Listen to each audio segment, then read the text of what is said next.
కొంతమంది కపుల్స్ లో నేను పర్సనల్ గా నా దగ్గరికి కన్సల్టేషన్స్ కి వచ్చిన వాళ్ళు ఏంటంటే వాళ్ళు ఫస్ట్ ప్లానింగ్ అన్నమాట.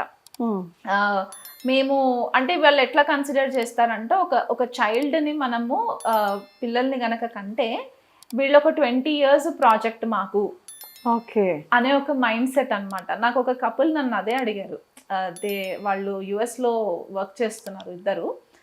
మేడం ఇప్పుడు మాకు టైం పీరియడ్ ఎట్లా ఉంది, మేము ఒకవేళ కిడ్స్కి ప్లానింగ్ చేసుకుంటే నెక్స్ట్ 20 years ప్రాజెక్ట్ లాగా మేము వాళ్ళని పెంచగలిగే స్థాయిలో మేము ఉండగలుగుతామా, ఫైనాన్షియల్గా అవ్వచ్చు, ఇమోషనల్ సైకలాజికల్ సపోర్ట్ వైజ్గా అవ్వచ్చు, మా టైమ్స్ ఎట్లా ఉన్నాయి, మేము కలిసి ఉండి మేము అంటే వాళ్ళకి వాళ్ళ ప్రేమ పైన వాళ్ళ రిలేషన్షిప్ పైన వాళ్ళకి ట్రస్ట్ లేదు. ఫస్ట్ మేము కలిసి ఉంటామా అనే క్వశ్చన్ రాకూడదు. అవును, ఆ క్వశ్చన్ వచ్చిన తర్వాత ఆ అమ్మాయి వేసిన ప్రశ్న ఇదనమాట, నేను కిడ్స్కి ప్లాన్ చేయాలంటే ఫైనాన్షియల్గా మేము ఎఫోర్డ్ చేయగలుగుతామా, ఇప్పుడు ఎఫోర్డ్ చేయలేరమ్మా మీరు అని అంటే వాళ్ళు అసలు ప్లానింగ్ కూడా చేయరు కన్సీవ్ అవ్వడానికి.